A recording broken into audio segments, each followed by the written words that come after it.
give reverence to God's Word, may we invite everyone to please stand.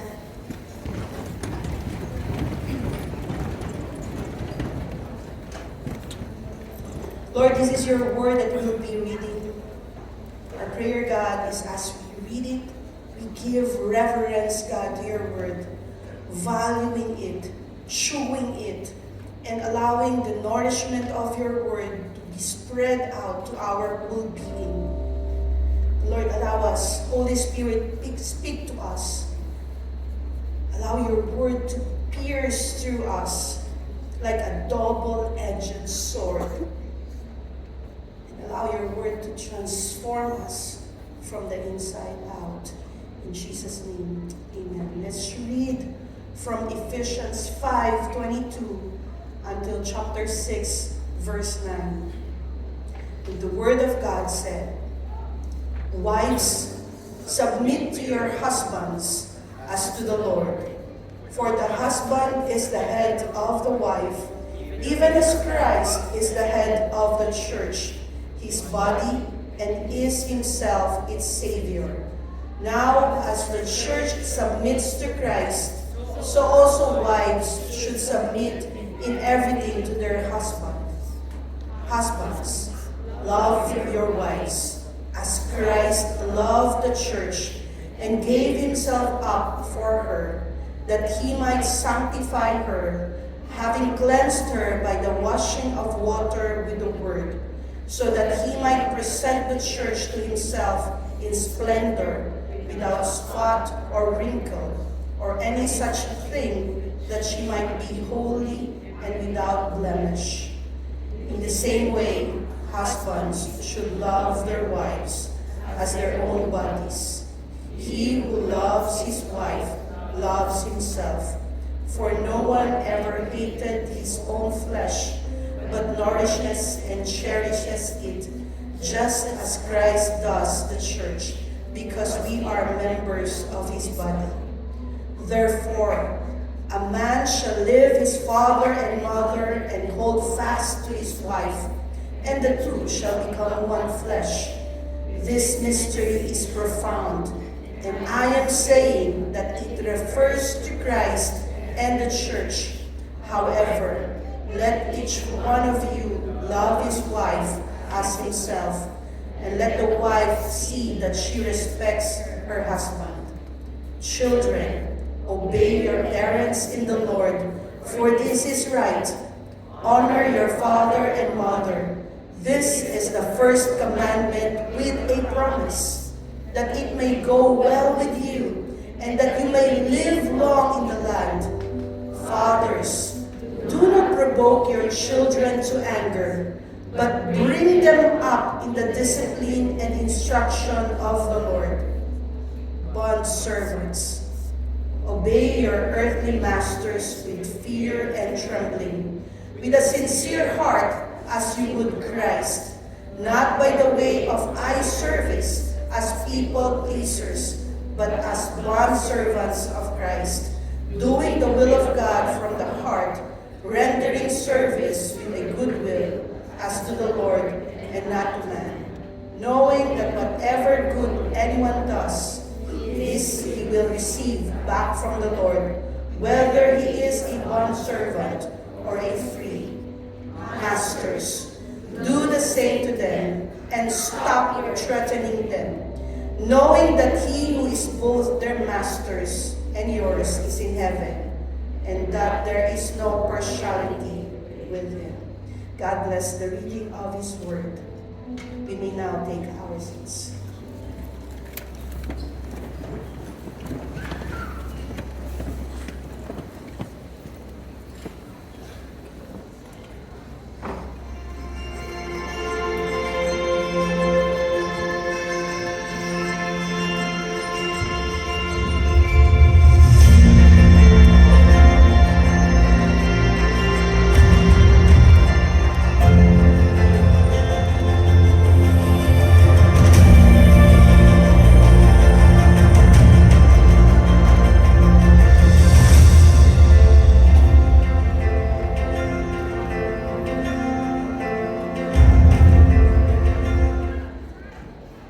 still on our series Walk, and this is our second week na pag-uusapan po natin itong series na to.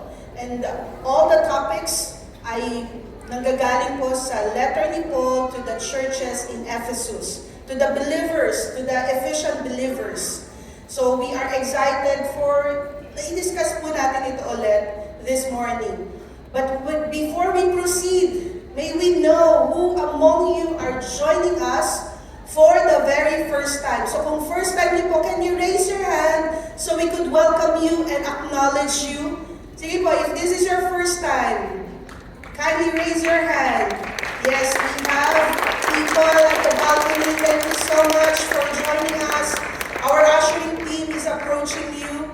And after po ng ating service, please remain lang po sa balcony so that other leaders naman can pray with you. Yan. Salamat po for continually joining us. And since ito na po yung ating second week at pag-uusapan naman natin ngayong umaga, kasi kung last week, walk in love, ngayon pag-usapan natin yung walk in harmony or harmonious relationship. I will not be preaching the word, but it's also a joy for me to introduce to you the preacher of the word this morning. Sel has been part of Victory since her high school days. I've got the privilege of coaching her during her campus years. She is part of our leadership 113 batch 8 who will graduate this December 7. Nandito ba sila? And it's a joy to see her continually growing in her walk with God. She is a journalism graduate of Cavite State University in that campus, a loving wife to Angelo, and a very good mother to her daughter, AC. Church, let us all welcome the preacher of the word, Sel Villaroman.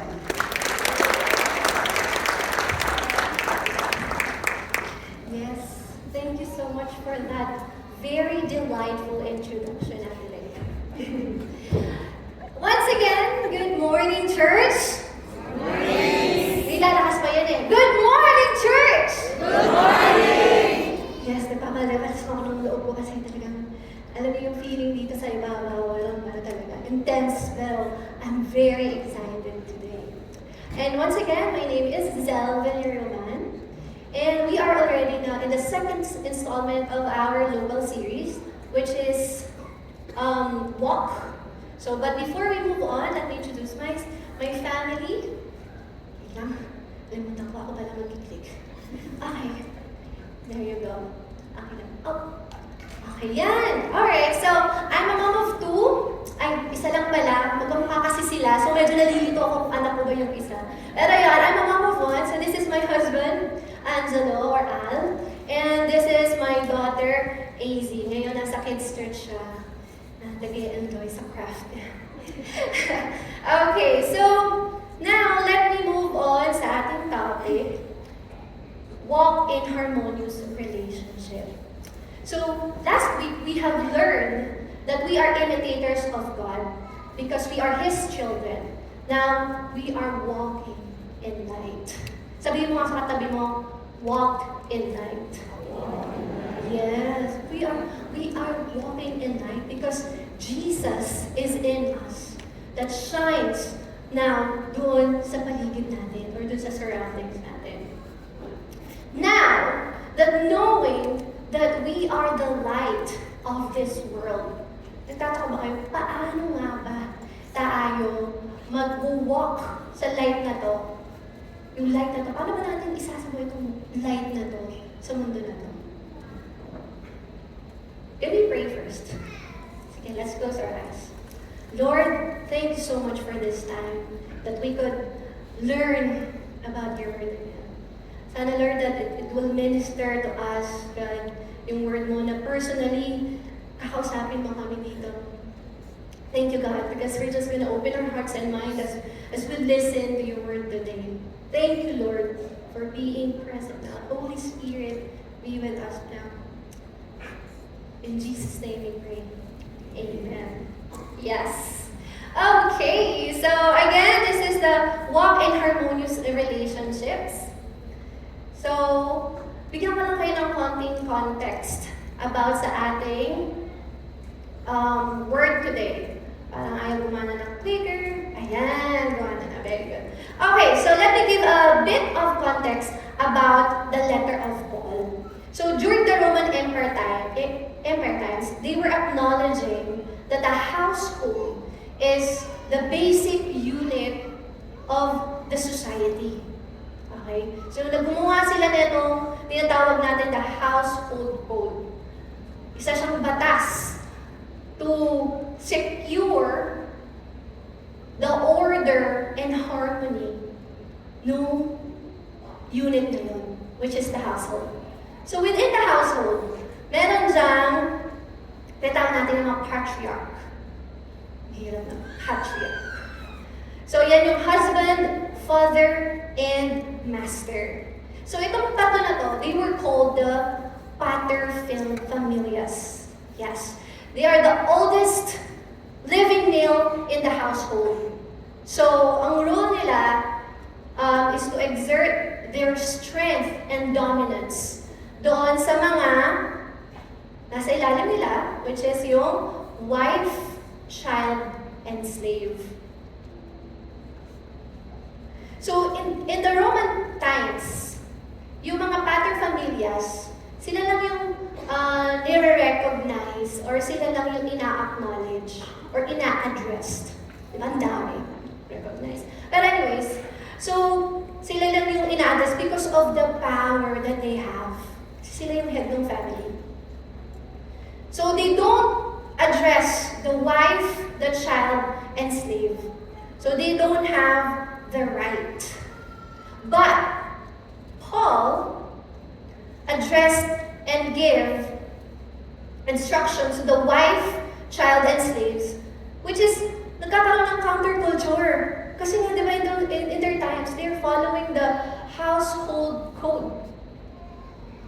And, ganun din si Jesus di ba? Kung papansin nyo, talagang nilalabanan niya yung ganung culture. Kasi, nagbe-base tayo sa hindi lang sila yung may power, kundi na kay Lord. Now, knowing dun sa mga wife, child, and slave, nung nalaman nila yun, grabe, inadress ako ni Paul sa letter niya. Meron pala akong dignidad. I am part pala ng society. Tumaas tuloy yung social status niya. Na-feel nila na, this is the kind of household. Ito pala yung household of God. I am part. And doon, na-feel nila na, alam mo yun, napantay-pantay tayo. Before dun sa mata ni Lord. Na which is hindi yun yung nire-recognize ng Roman law. Now, in this part, Ephesians 20:21, ito yung last verses dun sa last week topic natin. So, it says here, giving thanks always and for everything to God the Father in the name of the Lord Jesus Christ, submitting to one another out of reverence. Paul is giving us the foundation that it's not the husband who is the leader. It is God in Christ. Naintindihan ba natin yun? God in Christ. Ibig sabihin, narinig mo yun ako? Oo nga, no? God the Father. Paterfamilias. Yan. Paterfamilias. Now, let's move on to our main verse. So, because, wives, submit to your own husband as to the Lord. Sino po ang hindi marunong mag-submit? Huwag po kayo magtataas ng kamay. Yes, huwag po tayo magtataas ng kamay. Zip na lang natin. Pero dito, di ba, sabi, submit to your own husband as to the Lord. Ito na yung mga topic ng mga mami na medyo mahirap, di ba? Because we will submit to our husband because it is Lord our God, Christ, our paterfamilias, and the husband, it is actually Christ's representation. So we will submit to our husband. And dito, yung word na husband, It means rearrange yourself under. But before we move on to that, I just want to call on to our single professionals and campus. Maybe right now you have a different definition of submission in your mind. Siguro, inisip niyo, ay, controlling yan. O, abusive. O kaya naman, ay, manipulative. Diba? Yan yung alam natin na submission. But as we go through this word, mag-a-amaze na lang kayo on how God painted a beautiful picture of marriage. Kaya, relax lang kayo sa akin. So, again, submit is to arrange yourself under. So this is something that the wife do voluntarily. It is not a command. Okay? Malinaw ba yun? Diba? Napaka-liberating pakinggan na it is voluntary work. Hindi siya pinilit. Kaya huwag niyo kaming pilitin. No, I'm just kidding. So, again, kasi dun sa Roman times, expected na yung mga wife na automatic na magsasubmit sila sa kanilang mga husband. But Paul is saying here that it's voluntarily. It's voluntarily. It means that in believers' context, it's a spiritual submission to Christ. So when as wife understand that this is for God, hindi na kailangan talaga siyang pilitin. Kasi we understood that this is the message of God to us. That wives submit to your husbands. We will understand now na it's part of our Christian walk. Na ito part pala ng Christian obedience natin. So it means that if we don't submit, we don't only fail as a wife, but we also fail as a follower of Christ. Grabe, no? We will understand that. And now, you will also recognize your husband's headship. Naiintindihan mo na ngayon yung sinabi dito na for the husband is the head of the wife even as Christ is the head of the church. Naiintindihan na natin that God ordained this, God ordained that Adam and Eve, or the female and male, of male and female, will have different roles. Hindi dahil favorite si Adam. Oh my God.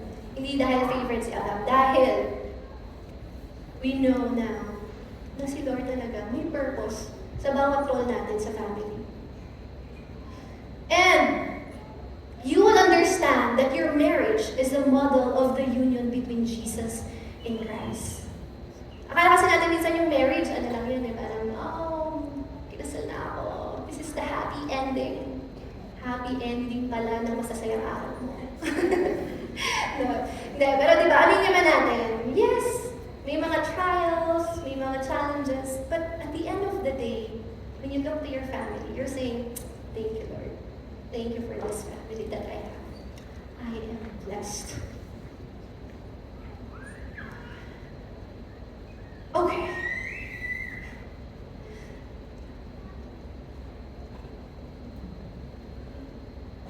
Yeah. So remember, kanina, we learned that it is our Christian walk for the wives na magsubmit tayo sa mga husband natin. Kaya sometimes, di ba, sometimes, mahirap talaga. Kasi this is a spiritual battle that we will experience. Wait lang po So verse, ano po tayo? Okay, yung submit to everything po. Submit in everything. Submit in everything.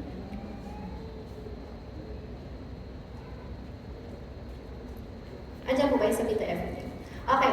At dahil sa, so submit in everything, meron ditong verse na sinasabi, now, Christ, so also wives should submit in everything to your husbands. In everything. Sabihin mo mga husband sa wife mo, in everything. Yes, talaga naman. Siguro silang in everything ha. Pag hindi ka talaga in everything. Okay. So dito, yung in everything, yes, you will submit to your husband in everything. But remember, the Bible also teaches us that when human authority will lead you to sin, or I cannot mention everything, every sin. Small sin man yan, major sin man yan. If this authority will lead you to sin, your obedience should be to God and not to the man. Kasi you will ask yourself, will God want me to commit sin? Kahit simpleng white lies lang yan. Diba? Now we have learned that this is a spiritual battle that we have. For the husbands, I hope na when our wife doesn't, sometimes kakaroon siya ng problema sa pagkasubmit, I hope we will not be tyrant or condemning them that, uy, magsubmit ka. So instead of that, pray for them. Kasi this is really a struggle. Especially, di ba, when sa marriage again, it's not perfect. It's not perfect. May mga flaws. Imagine mo, magsubmit ka sa sarili mo. Magugustuhan mo ba yung pagsasabitan mo? Parang nanahimik yung mga husbands. Yes, that's the fact. So pray for your wives. Now, husbands. Nas husband na tayo. Okay, basta tayo sa wives. Makakahinga na po yung mga wives. Okay, yan naman that. Next, husbands. So Paul is referring, Paul loves your wives as Christ loved the church. Paul is referring here to sacrificial actions for the benefit of the wife.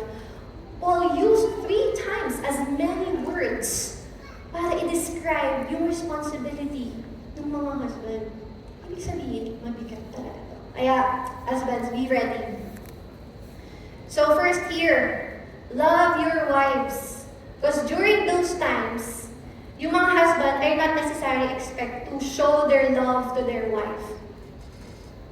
But here, we will see that the husband represents the love of Christ, death on the cross. So mabigat talaga siya. And dahil dito, sinabi yung love that was mentioned here is the kind of love of Christ na na-experience natin. The husband is able to love his wife because he is experiencing it. He has Jesus in his life. So, it will not be hard for him. Kasi kung hindi natin na-experience yung ganung love, it's hard talaga to show sa ating mga wife.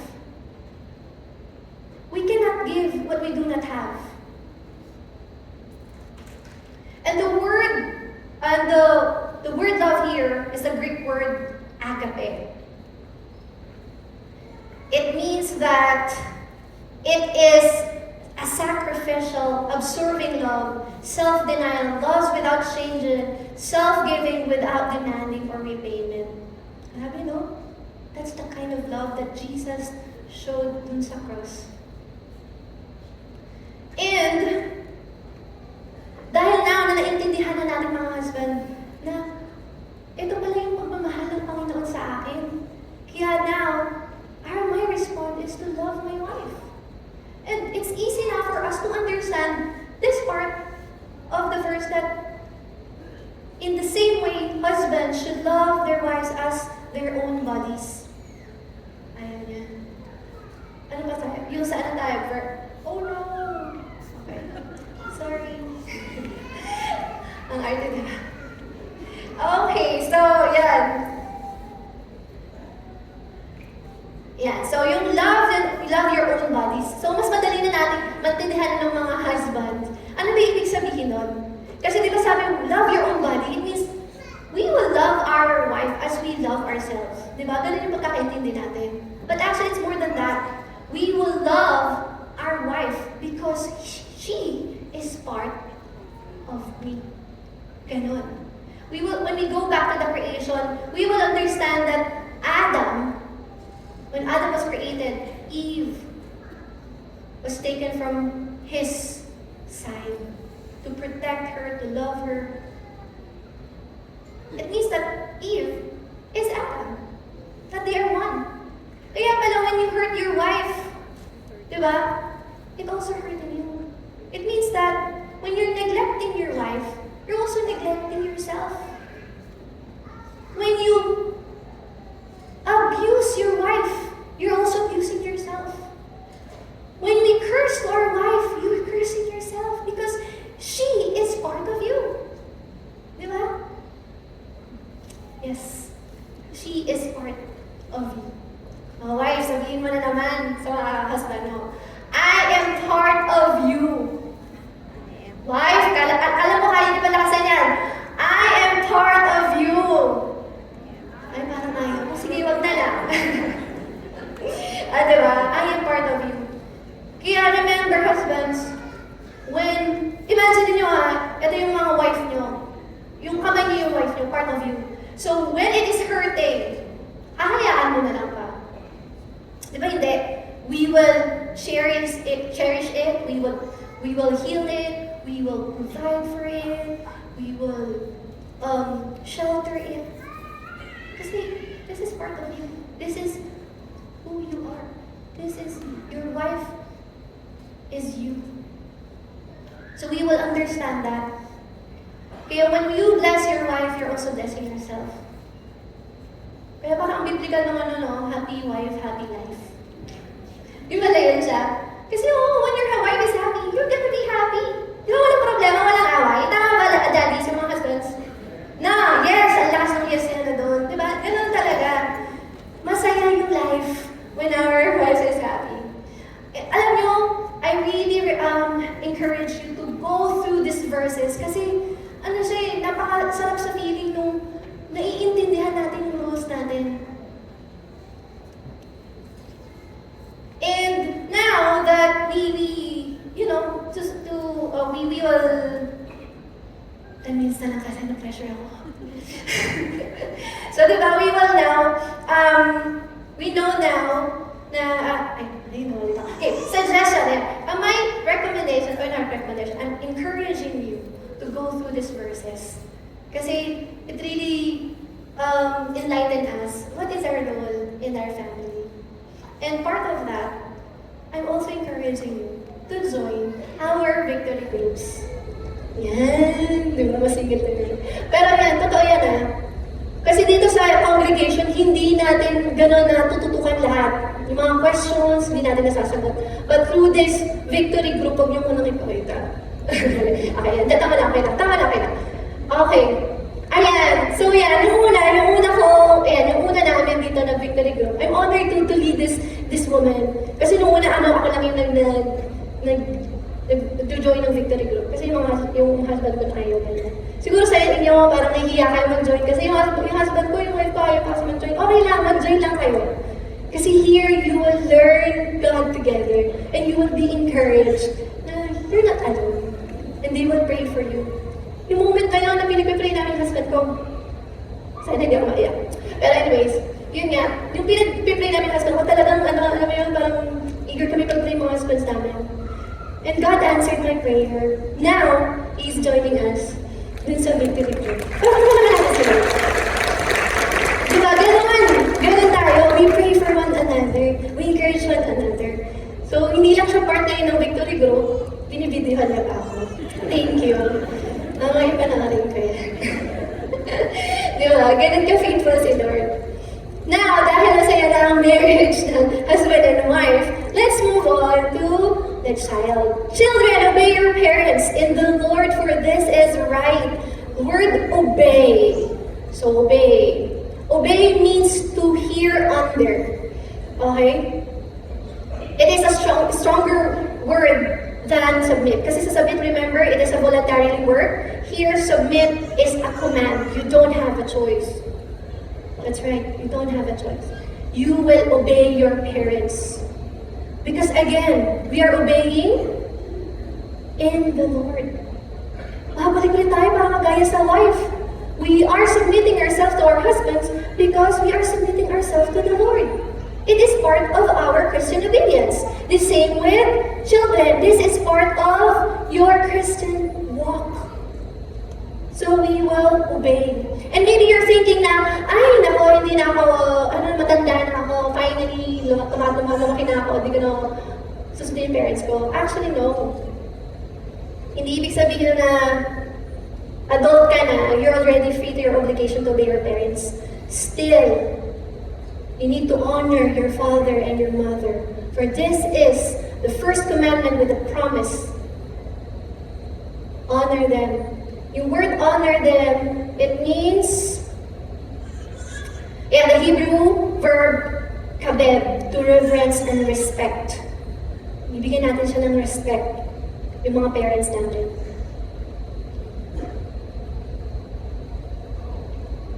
And ang sarap lang pakinggan, no? Yung promise na we will, nag-command si God, nag-utos si God, but there is a reward, which is, we may have a long life and go well with you.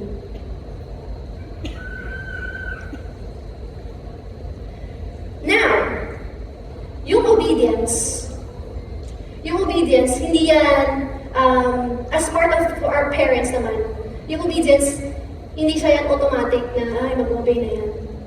Yes, responsibility ng mga anak na sumunod, but our parents' responsibility is to teach our children how to be obedient.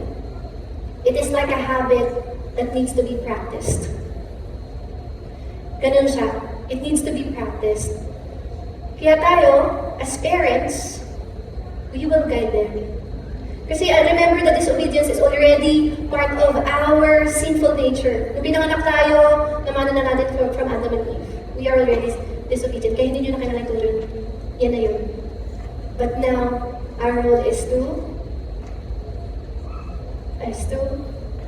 instruct them. Okay? Instruct them. So, not yet. Bakit wala yung ibang sabihin?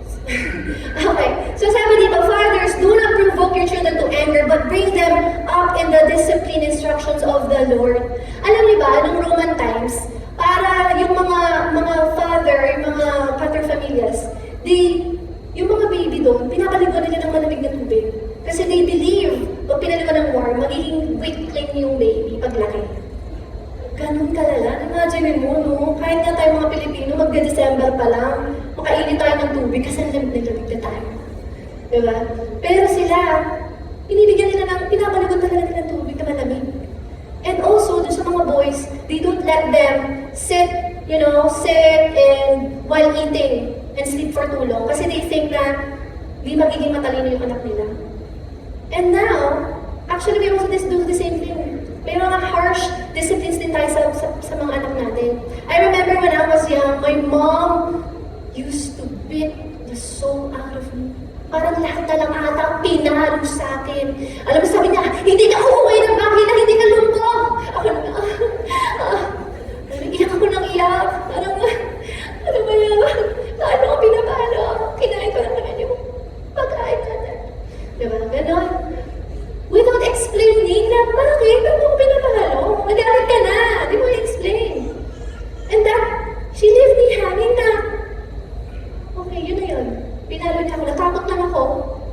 And as I grew up, ayun na, mabigat na yung kamay ko na naging issue rin namin sa marriage namin.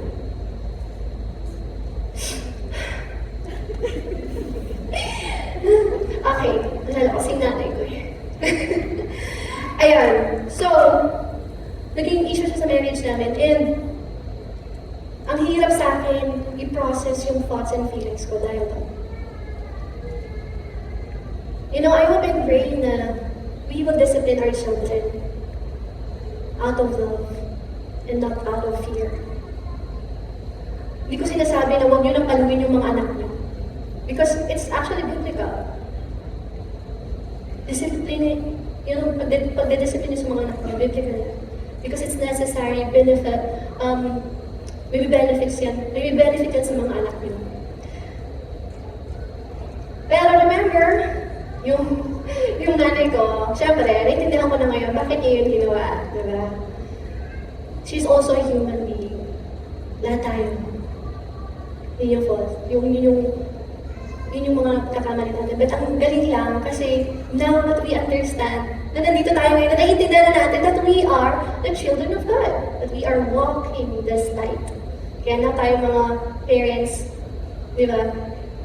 Mas madali na lang natin sa gawin ko kasi we know na yung value natin o yung ginagawa natin is naka-anchor dun sa love ni God. Kaya tayo rin as parents, ididisiplina natin sila, magiging intentional na tayo. Once na pinala natin sila, i-explain na natin sa kanila. Kasi ganun yung pagmamahal ni Lord eh. Hindi ka naman basta sinabi ni Lord na, tatanggalan na kita ng trabaho. Mawawala itong ganito mo. Diba hindi naman? God tells us why it happened. At ganun sana yung pag-approach natin sa mga anak natin. That we will have the love of God. Ito, fathers! Pansin niyo ba dyan? Fathers! Ina-address ulit yung mga father. Bakit hindi yung wife? Kasi remember from the first verse na yung wife is already submitted to the father, sa husband. So father, it is your responsibility to discipline your children. Yes, both of you, pero mas malaki yung authority mo doon. Kaya yung mga husband, huwag niyong ipasa sa mga wife niyo ang pag-discipline para kayo yung mukhang bida. Na pag yung mga anak niyo, Daddy, si Mami, pinalo ako. Diba sa anak? Yan, yung favorite niyo, yung mga mukha kayo superhero eh. Ayan nyo, superhero naman kayo sa buksin namin. Diba, kinikilig yung husband ko. Nonchalant kasi yan eh. Kami yung opposite talaga ng nonchalant at OA. Ayan. Okay, fathers! Ayan na, yung father. Sabi dito, 93% when dad comes to Christ first, 93% of families will follow. Ganun no? Ganun kalaki influence niya kasi yung fathers is the priest and shepherd within the family. Sila talaga yung magdadala sa mga anak nila, ng mga anak nila kay God. And dahil dyan, I just wanna honor these parents na alam mo yun, really took time to bring your kids dito sa ating starting point sa kids church where the kids learn deeper relationship with God and declare their relationship with God. So, itong moment na to, ayan, this picture, ito sobrang appreciate ko talaga tayo. Kasi ito yung moment na pinag-pray ng mga parents, yung mga anak nila, ganun din yung mga anak nila. And sobrang amazing lang kasi, wow, this is the picture of God. This is the harmonious relationship in Christ. Imagine that we will have this kind of picture in everywhere. Kaya yung feeling nyo, no? It's like a glimpse of heaven here on earth. We will have that harmonious relationship in Christ. So, andito ba yung mga parents na yun? I just want to acknowledge you. Sige, taas natin kami ng mga parents na nagdala sa kanila. Ayan! So, yung pala naman natin sila, no? Kaya, parents, when we are encouraging you to bring your kids in the kids' church, please do. Kasi this is also part of our instruction to God. And this is bringing them up in discipline and instruction of the Lord. We are very happy to partner with you in building, equipping, and transforming the lives of your children. Diba? Kaya when we invite you to bring your kids there, dali nyo. Kasi hindi naman nila madadalhin sa sarili nila. Imagine yung, Mami, bye! Punta na ako ng kids church. Right there. So you would bring them there. Maging intentional tayo, parents. Okay. So, bond servants na tayo. Okay, bond servants, obey your earthly mother. Remember, bond servants is part of the family kasi yung time na yun, mamayari ng master yung servant. So, bond servants, obey your earthly masters. Obey is the same word that used dun sa child. So, it is your obedience to God. So, Same siya. Makikita niyo yung pattern no? From wife, child, servant. The same lang siya. You will do this, you will submit, you will obey because it is your response in the love of God that Jesus Christ died for you on the cross. Naiintindihan na natin ngayon na ito pala yung design, ito pala yung role ko. So sa mga God servants, siguro ngayon ito yung mga empleyado. Now that we understand that we will obey to our earthly master, tayo ngayon, mas mag-work na tayo excellently. Mag-work na tayo with integrity na hindi na tayo manilate, hindi na tayo absent, or tatambay sa CR, alam mo yun, iba, tambay sa CR, pala ko yung lapit na yung oras. Ganyan. Yung nakaka-relate ka dyan, okay, mag-task kami. So yun, ganun, diba? Kasi we understand now that Jesus, that you're doing this to your master, or that to God. Naka-anchor pa rin tayo kay God. Now, doon naman sa masters.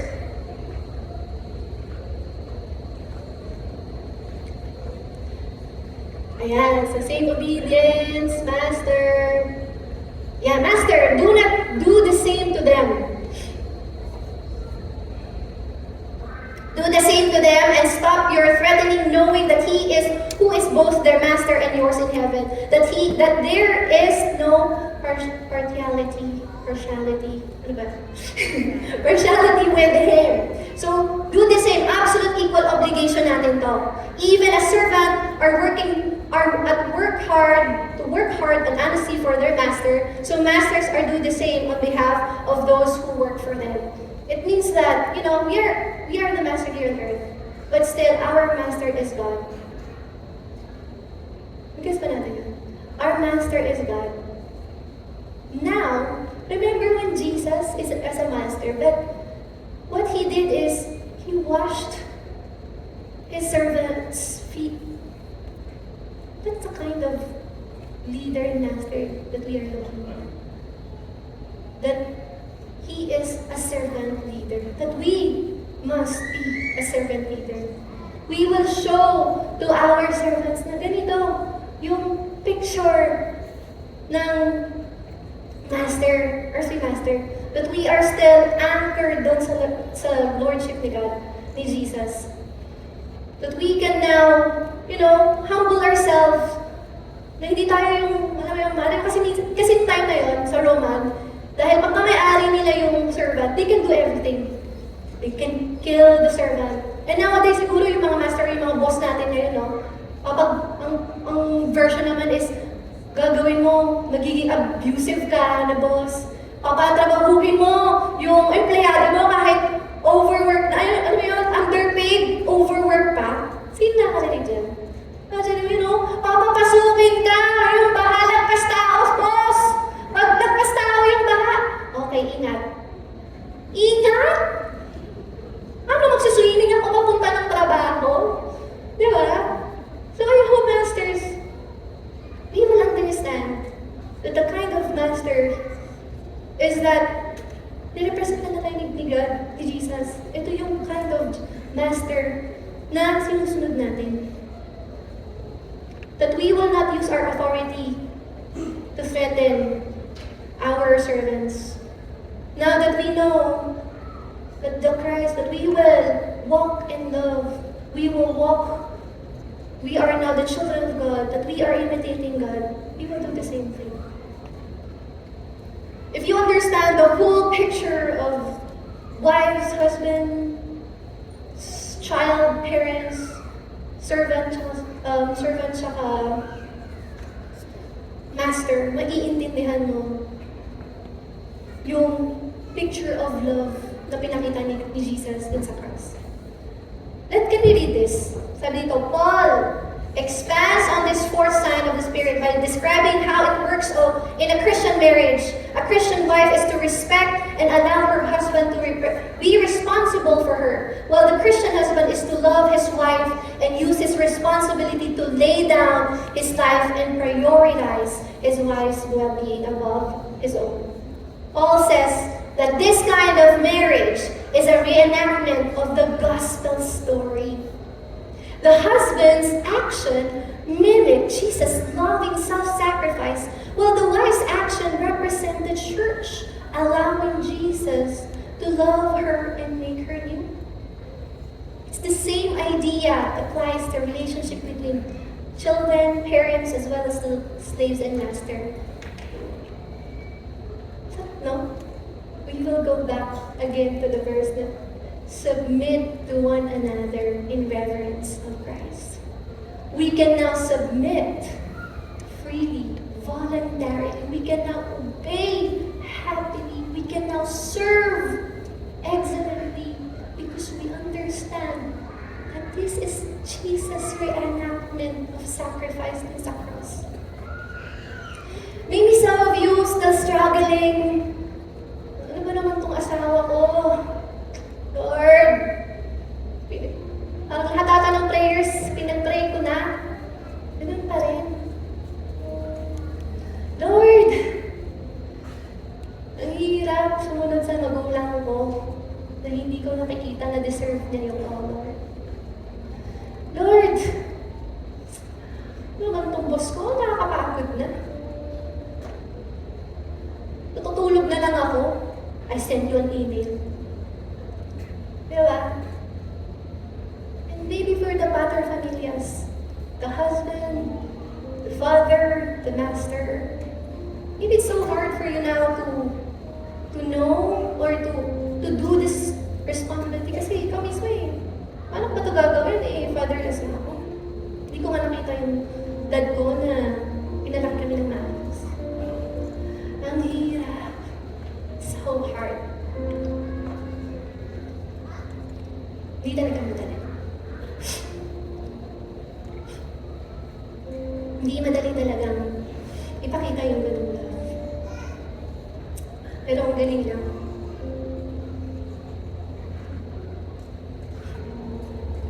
Because Christ, ang okay ko, di ba? Nakita na nilang lahat kung gano'n ko ka-okay. Pero I'm just overwhelmed on how sa love ni Christ. Na kasi pag naintindihan mo siya, very amazing. That even though it's so hard to share this love to other people, it's gonna be easy kasi nag-overwhelm, nag-overflow yung love niya sa'yo. Yung grace na binigay niya sa'yo, nag-overflow ka, magiging gracious ka na rin dun sa mga kasama mo.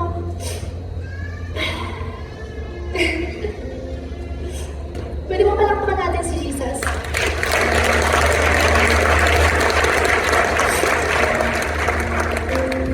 At dahil dyan, we will walk in harmonious relationships by reflecting the same love that the Lord Jesus Christ has shown us. We will understand now that this is the love of Christ to us. That this is the picture that He wants us to follow. Kaya, mga mommy, mga wife, child, slaves, masters, huwag niyo silang susukuan. Can we pray? Lord, thank you. Thank you because you have shown us the love na hindi namin makikita kahit kanino. Thank you, God, na yung pagmamahal mo ay sobrang sarap na kami mismo excited na rin ipakita yun sa mga tao. Sa aking wife namin, sa Sharon, sa boss namin. And we will love our wife. We will love now our children. We will love now our employees the way you loved us. Thank you, Lord, for the Holy Spirit that will always empower us to share this kind of love to other people. Salamat, Panginoon, sa walang sawang mong pagmamahal sa amin. Sa pagpapakita mo ng grasya mo araw-araw. Thank you, Lord. Thank you, Father. Could not ask for more, Lord. We just want to praise your name. Thank you, God. Amen. Palakpakan naman natin si God. Thank you so much for sharing the Word of God. And we appreciate how Sel delivered it to us. We appreciate how the Lord spoke to her. Ilang araw na po yung hindi natutulog. So, tulog ka na mamaya. But for all of us, first, let's understand. This letter of Paul is to the believers in Ephesus. Now, you are looking at, paano yung husband ko, hindi naman siya believer? Na ikaw na wife na believer, o ikaw yung husband na believer, yung wife mo hindi believer, or ikaw anak believer, yung parent mo hindi, or sino pa man, kausap ito, ikaw. Tayo na believer, babalik po tayo dun sa last week. Last week says, be imitators of God because you are children, beloved children of God. Babalik ulit tayo na we walk in harmonious relationship because we are bearers of His light. So kung hindi pa po sila believer, wag nating i-expect itong mga bagay na to from them. They could not give it to us. They could not display it to us. But we as believers, we can display it to them. So be the light inside your household. And we walk in harmony by submitting to our Lord Jesus Christ as the head of the household. We hope that this will liberate all of us. It's not easy for us to forgive our parents na hindi maayos yung ginawang pagpapalaki sa atin. Or it's hard for us to forgive our husband or to forgive our wife or to forgive our children or the masters. It's hard. But always remember that the head of the household is our Lord Jesus Christ. First and foremost, we submit to Him and we allow Him to move in our behalf so that we can display His love and light as we are imitators of God. Can we all stand? As we receive this message, we will now bring it to them. Lord, we as your children, whatever status inside the household we represent, thank you, God, because this message is for us personally. So, Lord, allow us as your children, beloved children, to display your love. Allow us to continue to carry your light inside our household. And we believe that you are at work. That the God that we are worshiping, that the head of our household is mighty. He is moving. You are moving, God. And we believe, Lord, that sa mga coming days, kung hindi kompleto yung members ng family namin na nag-worship sa inyo, na nakakakilala sa inyo, they will be with us in faith and in submission to who you are. So, Lord, this is your will and this is your purpose for the people. How it will happen, it is you who's going to make it happen, not us. So Lord, we depend on you. We rely on you and we submit to you. Church, as you receive this as light inside the household, can you raise your hand because we want to send you off to your own household with this blessing. The Lord bless you and keep you. The Lord make His face shine upon you, so that you will be as bearers of light, continue to shine the light and the love of God to every member of your family. And the Lord make His face to always be with you wherever you go, whatever you do. Let the peace of the Lord covers you as you walk and live your life every day. In Jesus' name, amen.